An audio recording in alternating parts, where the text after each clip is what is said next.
Marcus Thompson's trembling fingers crushed the final eviction notice against his chest as he stood before the fortress-like gates of Sterling Mansion. Oil dripped from his dying Honda onto cobblestones worth more than his yearly rent, each drop echoing like a countdown to homelessness. 32 drivers had fled this job in terror. Carmel by the Sea locals crossed themselves when mentioning Bill Sterling's name, whispering of grown men reduced to tears by impossible demands. But 8-year-old Sophie sat at home with crackers for dinner, her trust fund father reduced to this final humiliating gamble. The intercom erupted with a voice sharp enough to cut glass.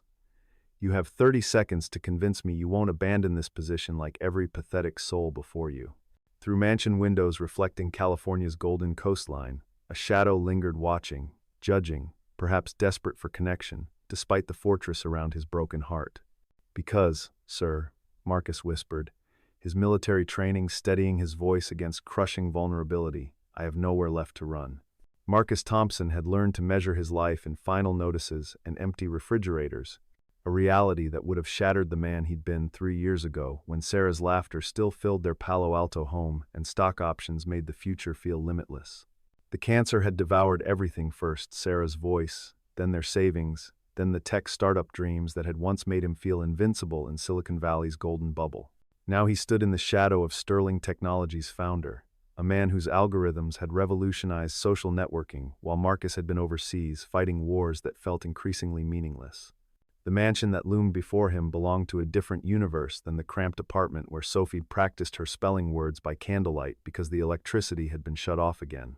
Bill Sterling had built an empire from lines of code, while Marcus had built nothing but debt and regret, trading his computer science degree for military service when the dot-com bubble burst and took his first startup with it. Afghanistan had taught him to kill efficiently, but hadn't prepared him for the slow-motion destruction of watching his wife waste away while medical bills consumed everything they'd worked to build. Sophie's 8-year-old wisdom haunted him daily, her matter-of-fact acceptance of crackers for dinner, her careful way of never asking for things she knew they couldn't afford, her drawings of their family that always included a smiling mommy angel watching over them from heaven. The child who should have been planning birthday parties and soccer practices instead counted coins for school lunch and pretended not to notice when Daddy cried in the shower. Marcus had failed at marriage, fatherhood, and entrepreneurship, but he wouldn't fail at keeping his daughter fed and housed. The Sterling job advertisement had appeared like divine intervention on the bulletin board at the Veteran Services Office, buried between notices for AA meetings and food bank schedules. Personal driver position, excellent pay, immediate start, no questions asked about employment gaps or bankruptcy filings. The warnings had come immediately from other desperate men who'd attempted and abandoned the position Bill Sterling was impossible, demanding, cruel to anyone who dared invade his carefully constructed isolation. But Marcus had endured Taliban fighters and IED explosions, and watching Sarah take her final breath, so he'd figured one eccentric billionaire couldn't break what was already shattered. The drive from their dingy apartment to Sterling Mansion had taken him through Carmel by the Sea's picture-perfect neighborhoods, past art galleries and wine bars, where people discussed problems that seemed almost quaint compared to choosing between rent money and Sophie's asthma medication. The gates opened with mechanical precision, revealing a driveway that wound through gardens maintained by invisible staff toward a modernist masterpiece of glass and steel perched on cliffs overlooking the Pacific Ocean. Marcus's Honda wheezed and sputtered up the incline like an asthmatic attempting mountain climbing, leaving a trail of blue smoke that seemed to offend the pristine landscaping. This was what success looked like when you built something that lasted instead of watching everything you touched crumble into debt and disappointment. Bill Sterling emerged from the mansion's front entrance like a king surveying his domain, 70 years old but moving with the careful precision of someone who'd learned to control every variable in his environment. His silver hair was perfectly styled.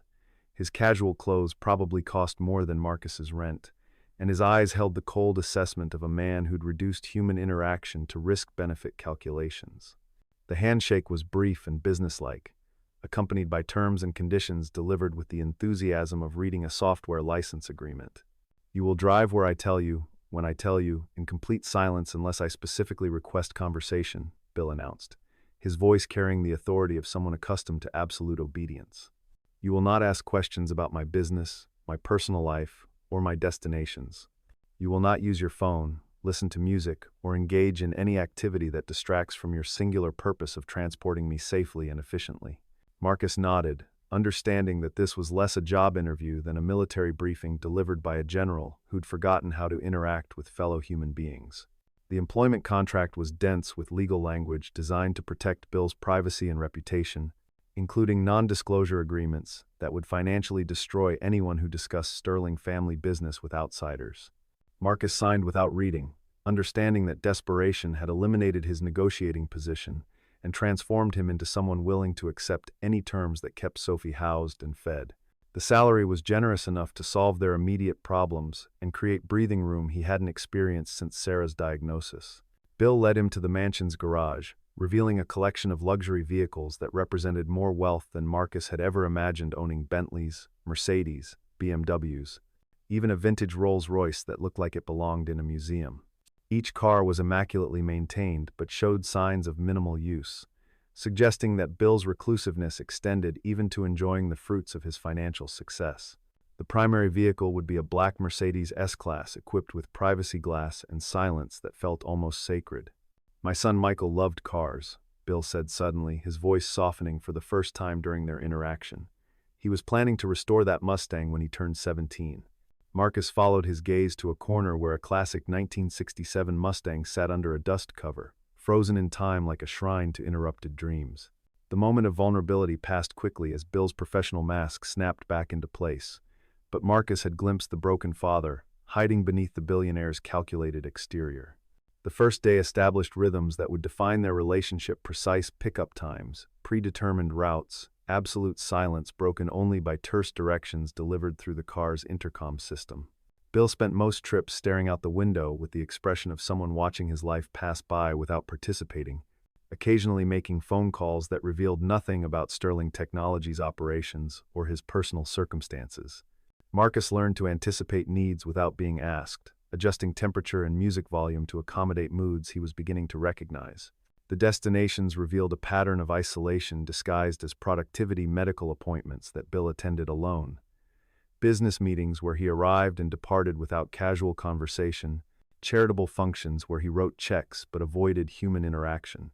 Marcus waited in parking lots and driveways, watching through windows as his employer moved through social obligations, like an actor playing a role he'd grown tired of performing, but couldn't abandon without losing everything that defined his identity. Sophie's curiosity about Daddy's mysterious new job led to careful questions that Marcus answered with military precision, sharing only approved information while protecting both his employment and his daughter from disappointments that seemed inevitable. She knew he drove for a rich man who lived alone in a big house by the ocean, but not that the man's wealth could solve every problem that kept her father awake at night, worrying about their future. The steady paycheck allowed small luxuries: fresh fruit instead of canned, new shoes before the old ones developed holes, heat that didn't require choosing between warmth and groceries. 3 weeks into the job, Sophie's school nurse called during one of Bill's medical appointments, reporting that his daughter had collapsed during recess and needed immediate attention for what appeared to be a severe asthma attack. Marcus faced an impossible choice: abandon his employer to rush to Sophie's aid and lose the job that was finally stabilizing their lives, or trust strangers to care for his child while he maintained professional obligations to a man who seemed incapable of human understanding. The military had taught him that duty sometimes required impossible sacrifices, but fatherhood had complicated those calculations beyond recognition. Bill emerged from his appointment to find Marcus standing beside the Mercedes with phone pressed to his ear, his face pale with parental terror that transcended professional boundaries. "My daughter's having an asthma attack at school," Marcus explained, his voice cracking with the same vulnerability that had gotten him hired. "I need to go to her, but I understand if this terminates my employment." He waited for dismissal, prepared to choose Sophie's welfare over financial security because some things mattered more than paychecks. Instead, Bill's expression softened in ways that reminded Marcus of the glimpse he'd seen in the garage that first day. "Get in," he said quietly, sliding into the passenger seat for the first time since Marcus had been hired. "Which hospital?" The drive to Carmel Elementary became a desperate race against time, with Bill maintaining calm that seemed almost supernatural while Marcus's hands shook on the steering wheel. For 20 minutes, the billionaire and his driver existed as nothing more than two fathers united by understanding that children's welfare transcended all other considerations. Sophie's asthma attack had passed by the time they arrived, but the 8-year-old remained pale and fragile in the nurse's office, clutching an inhaler that represented both salvation and another monthly expense Marcus struggled to afford. Bill waited in the hallway while Marcus knelt beside his daughter's chair, stroking her hair and whispering reassurances that masked his own terror at how close he'd come to losing the most precious thing in his carefully reconstructed life. When Sophie's breathing stabilized and color returned to her cheeks, she looked past her father to the distinguished stranger watching from the doorway. "Are you Daddy's boss?" she asked with the directness that only children could manage, studying Bill with curious eyes that held no fear despite his intimidating reputation. "He says you live in a castle by the ocean and have more cars than anyone in California." Bill approached cautiously, moving with the careful precision of someone who'd forgotten how to interact with children but remembered that they required different rules than adults. His voice carried warmth that Marcus had never heard during their professional interactions. "I suppose I am," Bill replied, settling into a chair that seemed absurdly small beneath his tall frame. "And you must be Sophie, the artist your father mentions when he thinks I'm not listening." Marcus felt heat rise in his cheeks, unaware that his carefully maintained professional silence had been compromised by paternal pride that leaked through his military composure. Sophie beamed at the recognition, launching into detailed explanations of her latest drawings with enthusiasm that filled the sterile nurse's office with unexpected joy. The conversation revealed aspects of Bill's personality that had been hidden beneath layers of corporate armor and emotional isolation, genuine interest in Sophie's artwork, thoughtful questions about her favorite subjects at school, gentle humor that made her giggle in ways that reminded Marcus of Sarah's laughter echoing through their old house. Watching his employer transform from intimidating billionaire to surrogate grandfather triggered emotions Marcus had buried since accepting that Sophie would grow up without extended family or social connections that money couldn't purchase. Bill insisted on driving them home in the Mercedes, navigating Carmel's winding streets while Sophie provided running commentary about her neighborhood from the luxury vehicle's leather seats. She pointed out the apartment building where they lived, the corner store where Daddy sometimes let her choose a piece of candy, the park where they fed ducks with stale bread when groceries ran low. Marcus watched through the rearview mirror as his daughter shared their modest world with someone who could buy and sell their entire neighborhood without affecting his monthly budget. The sight of their cramped apartment seemed to affect Bill in ways Marcus hadn't anticipated, his employer's eyes taking in details that spoke volumes about their financial struggles, secondhand furniture, Sophie's artwork covering walls instead of expensive decorations, the careful organization that made poverty look intentional rather than desperate. Bill's expression remained carefully neutral, but Marcus caught moments of recognition that suggested Sterling Technologies' founder understood sacrifice in ways that his wealth and success couldn't completely obscure.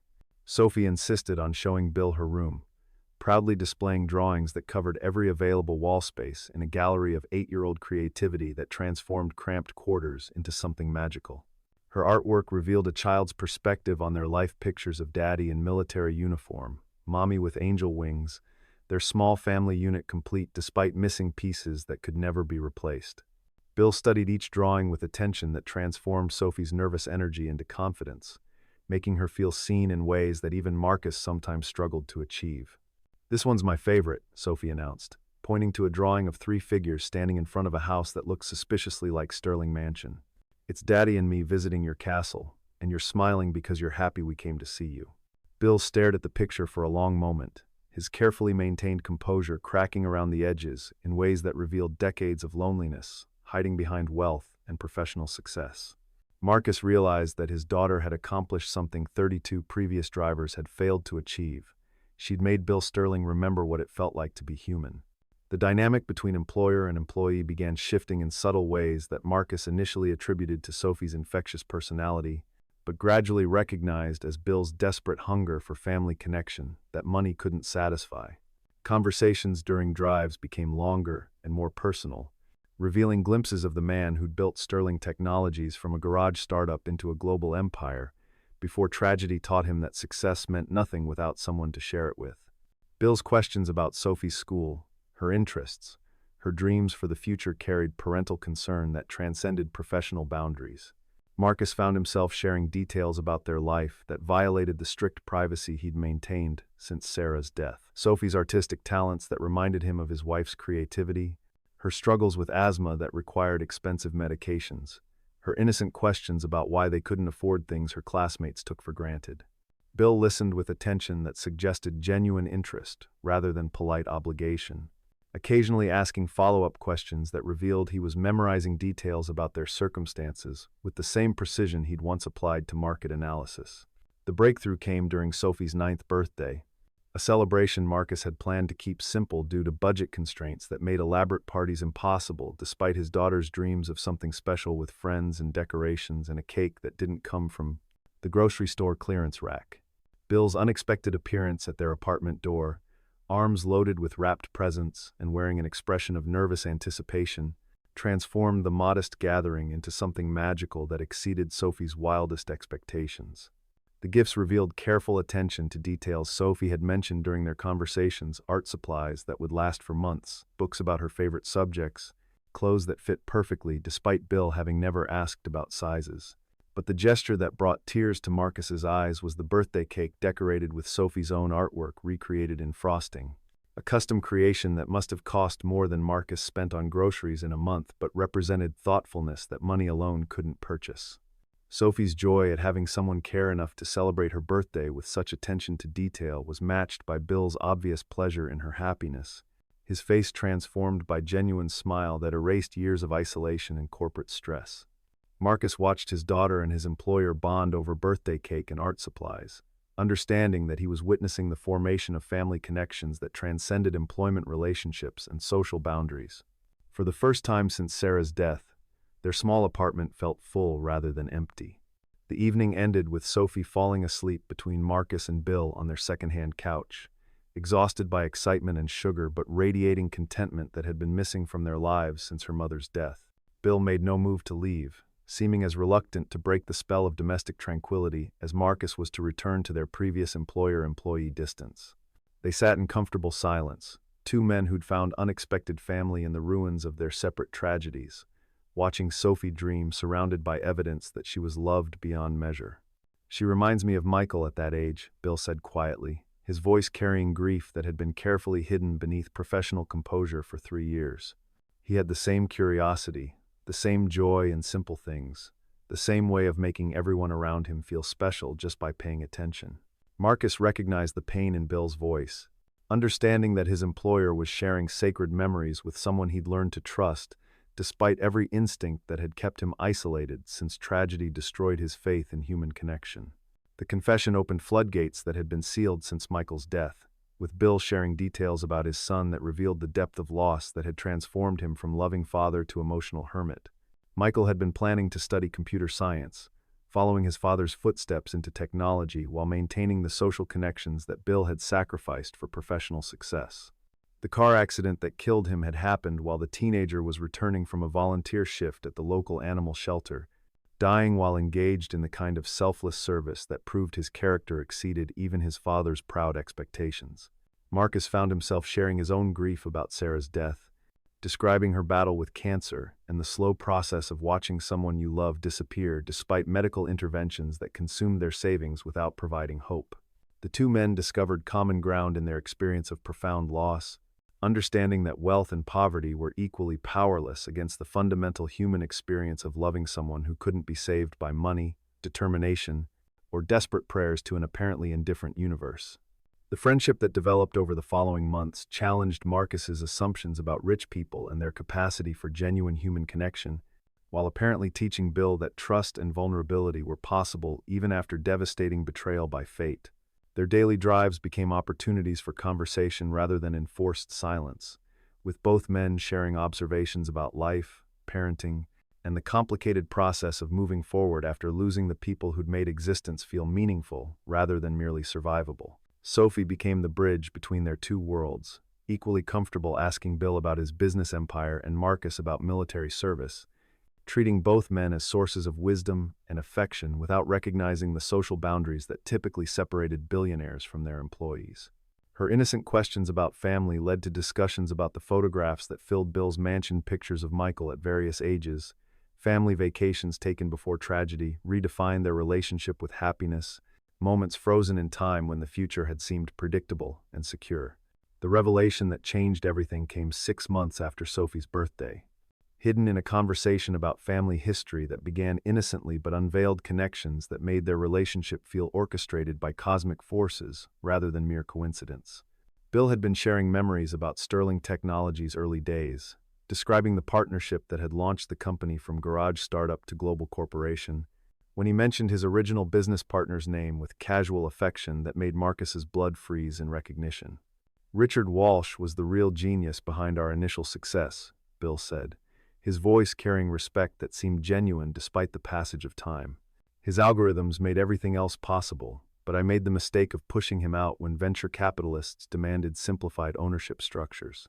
Marcus felt the world tilt sideways as he processed the implications of Bill's casual revelation, understanding that his wife's maiden name hadn't been coincidental, but rather evidence of family connections that made their current relationship feel like destiny rather than employment.